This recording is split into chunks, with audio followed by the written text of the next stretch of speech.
Ya, hingga kini Amerika Serikat dan Iran terus saling serang. Kedua negara juga saling tuduh langgar perjanjian gencatan senjata. Lantas bagaimana nasib perdamaian antara Washington dan Tehran? Apakah akan tercapai? Untuk membahasnya pemirsa, sudah bergabung bersama kami pengamat Timur Tengah, Hasibullah Satrawi. Assalamualaikum, selamat pagi Pak Hasibullah. Waalaikumsalam, selamat pagi Mas. Gimana kabarnya pagi hari ini Pak? Alhamdulillah, semoga sehat selalu untuk pemirsa juga dimanapun berada. Baik, Pak Salbullah, ini mungkin bisa terangkan juga nih, apa sih menjadi akar utama yang disebabkan konflik AS-Iran untuk sulit diselesaikan, maksud kami? Ya, sebenarnya kalau kita bicara tentang sebab utamanya, untuk mempermudah katakanlah kita ambil dari perkembangan tanggal 8 atau tanggal 9 sampai 10 Juli. Yaitu saya membaginya dalam dua bagian, ibarat seperti fenomena gunung es, yaitu yang di atas permukaan dan di bawah permukaan yang jauh lebih banyak. Yang di atas permukaan secara objektif bisa kita katakan sebabnya adalah pemberlakuan MOU 14 poin yang telah ditandatangani di antara Iran dengan Amerika pada tanggal 18 Juni kemarin. Terutama pada pasal 5 tentang komitmen Iran atau tanggung jawab Iran untuk memastikan Selat Hormuz dibuka. Jangan lupa bahwa Selat Hormuz itu ditutup oleh Iran semenjak Amerika dengan Israel menyerang Iran pada tanggal 28 Februari, dan kemudian per tanggal 13 April Amerika juga memberlakukan blokade terhadap perairan-perairan Iran. Nah, konteks daripada MOU 18 Juni itu membuka semua blokade ini, dan karena itu pasal 5 itu diberikan tanggung jawab kepada Iran untuk membuka blokade dan menormalisir Selat Hormuz. Itu secara tekstual. Nah, tapi persoalannya ketika ini diimplementasikan, maka menimbulkan perbedaan dan peperangan. Kenapa? Karena berdasarkan pasal itu, Iran menganggap dirinya berhak untuk mengontrol, menentukan termasuk jalur-jalur di Hormuz mana yang aman dan mana yang tidak aman. Persoalannya, Hormuz paling tidak memiliki dua sisi, yaitu sisi utara yang berpantai dengan Iran dan sisi selatan yang berpantai kepada Oman. Nah, tentu saja secara teritori dan kedaulatan, kalau itu yang di sisi utara itu wilayahnya Iran, sesuai dengan katakanlah hukum internasional, sesuai dengan undang-undang pelayaran. Tapi yang menjadi persoalan adalah sisi yang berbatasan dengan Oman, di mana itu secara teritori menjadi bagian dari Oman dan mestinya Oman memiliki independensi dan kewenangan untuk menentukan keputusannya yang dianggap benar. Nah, ini apa namanya normatif. Sekali lagi dalam konteks perdebatan dan apa namanya sengketa seperti sekarang, maka yang normatif bisa dibawa ke sana kemari sesuai dengan tafsirnya masing-masing. Iran beranggapan bahwa sesuai dengan pasal 5, dia berhak untuk menentukan mana yang aman. Nah, oleh karena itu ketika ada kapal yang melintas dari sisi selatan di wilayahnya Oman, itu dianggap sebagai pelanggaran oleh Iran kepada MOU ini. Karena sekali lagi berdasarkan MOU, Iran diberikan tanggung jawab untuk memastikan kelancaran lalu lintas maritim di Hormuz. Nah, sekali lagi Oman bikin keputusan sendiri bahwa silakan di sisi selatan dilewatin dan itu bebas pungutan, bebas biaya. Dan kebetulan negara-negara Arab setuju dengan itu, Amerika juga setuju dengan itu. Nah, ini yang kemudian dianggap oleh Iran sebagai taktik licik, cara licik yang digunakan oleh Amerika untuk apa namanya mengganggu kartu yang dipegang oleh Iran, yaitu lalu lintas Selat Hormuz. Dan itulah yang kemudian memancing kedua belah pihak terlibat dalam perang terbuka. Terlebih lagi, kalau bagi Iran memang Amerika dianggap tidak patuh kepada undang-undang, kepada kesepahaman 14 poin ini. Kenapa? Terutama pada kewajiban untuk memastikan tidak terjadi lagi perang di semua front, termasuk di Lebanon. Nah, itu persoalannya sejak 18 Juni kesepahaman ini ditandatangani, Amerika tidak betul-betul mampu untuk mengontrol Israel, dan Israel memang tidak mau dikontrol oleh Amerika dalam hal itu. Karena itu ketika kesepahaman ini ditandatangani, Israel menganggap tidak terlibat. Dia tidak menyatakan diri sebagai bagian dari pihak yang bertanggung jawab terhadap pemberlakuan kesepahaman ini. Jadi itu kurang lebih sebab-sebab di atas gunung es yang muncul. Walaupun saya juga sampaikan termasuk di TV ini sebelumnya saya sampaikan tidak cukup hanya membaca yang di atas gunung es, yang di atas permukaan.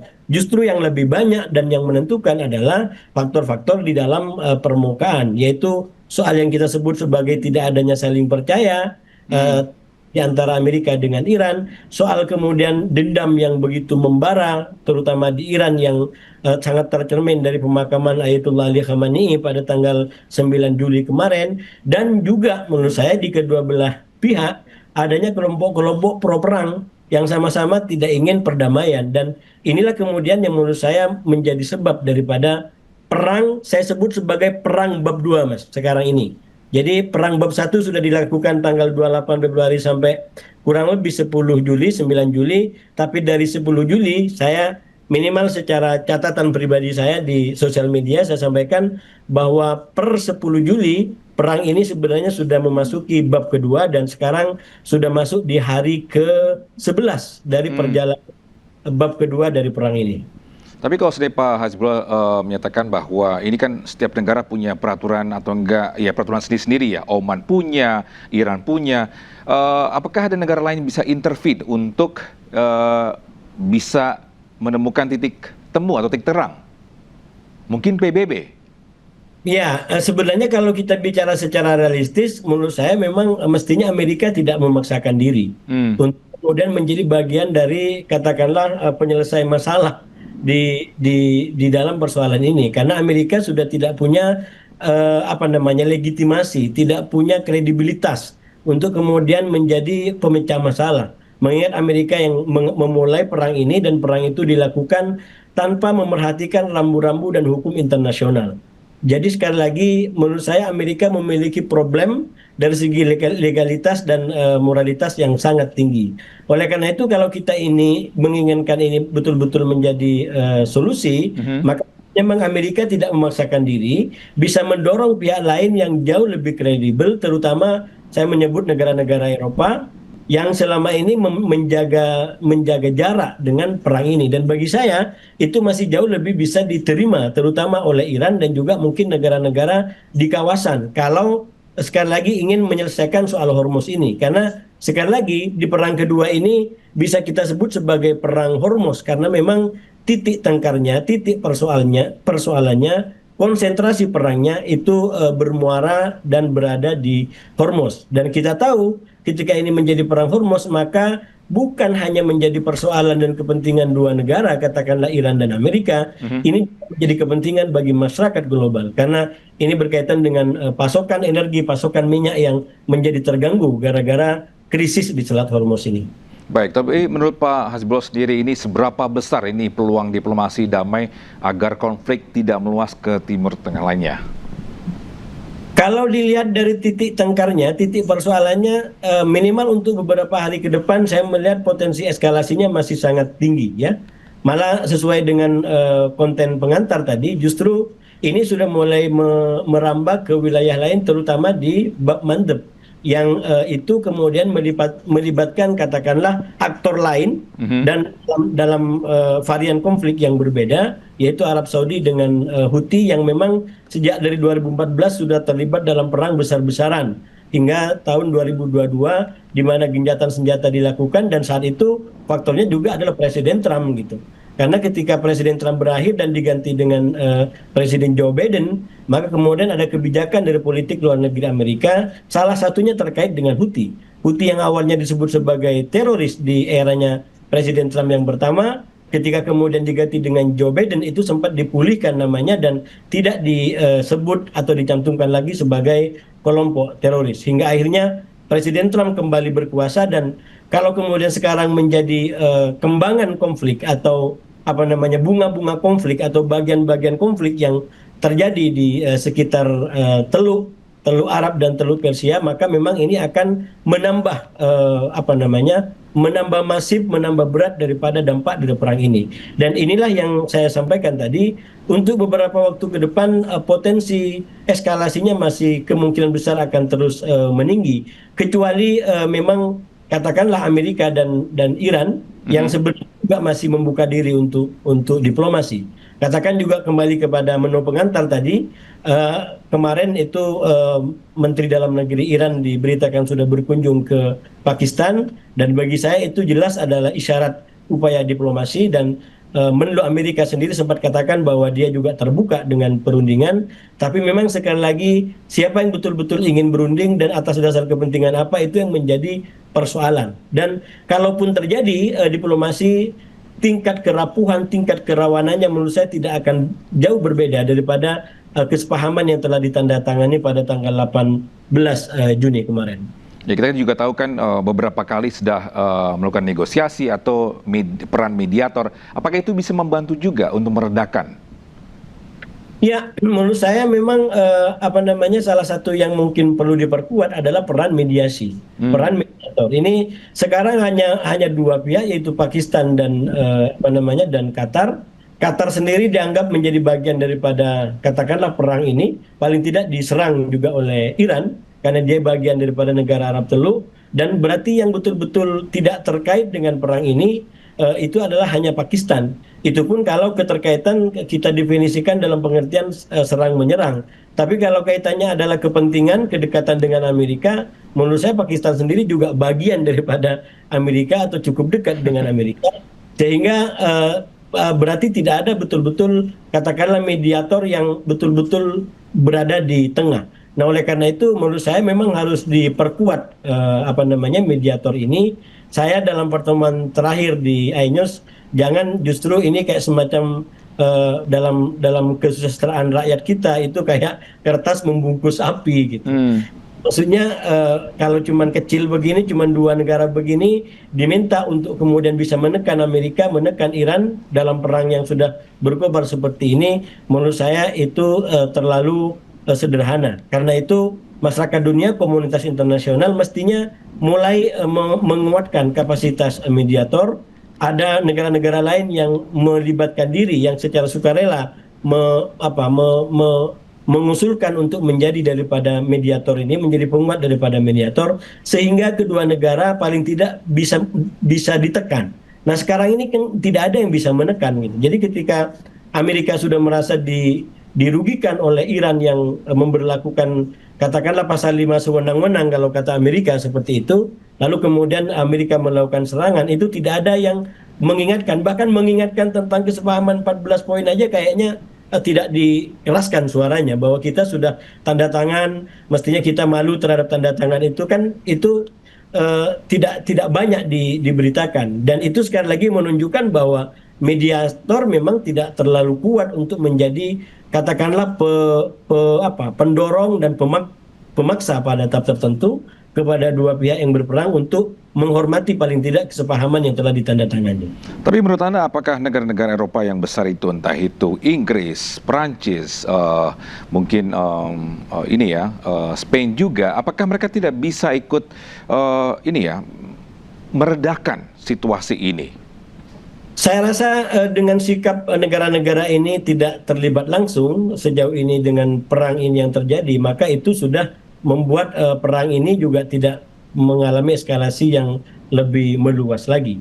Dan sekali lagi itu mahal juga harganya kalau bagi Eropa, bahkan bagi NATO, karena berarti juga ada kayak semacam persinggungan kepentingan dan posisi dengan Amerika. Dan kita sudah saksikan bersama-sama bagaimana Presiden Trump itu kayak semacam menyindir, mengkritik NATO, bahkan mengatakan akan keluar dari NATO untuk kemudian ya istilahnya karena perang ini. Bahkan pada tahap tertentu saya mengatakan bahwa perang ini, perang bab kedua ini, saya sebut sebagai ujian daripada Trump untuk melihat komitmen NATO.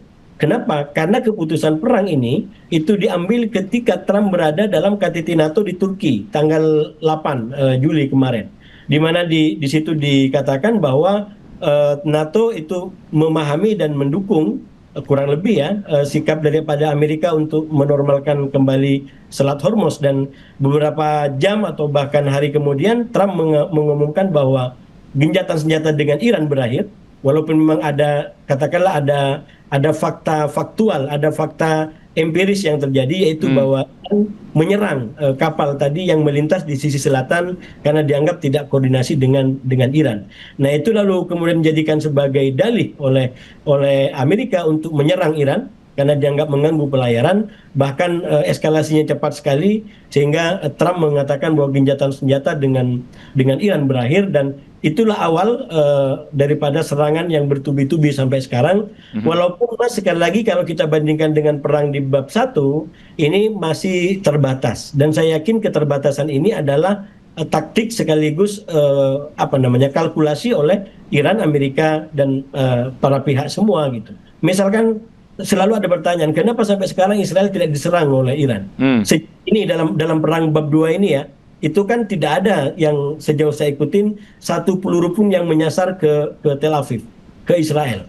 Dan sebaliknya, tidak ada serangan yang secara terbuka diakui oleh Israel kepada wilayah Iran. Padahal dia sudah menggebu-gebu dari awal agar Amerika kembali perang dan menuntaskan misi yang belum selesai di Iran. Sekarang sudah betul-betul perang terbuka, tapi serangan di antara Iran dengan Israel itu tidak terjadi.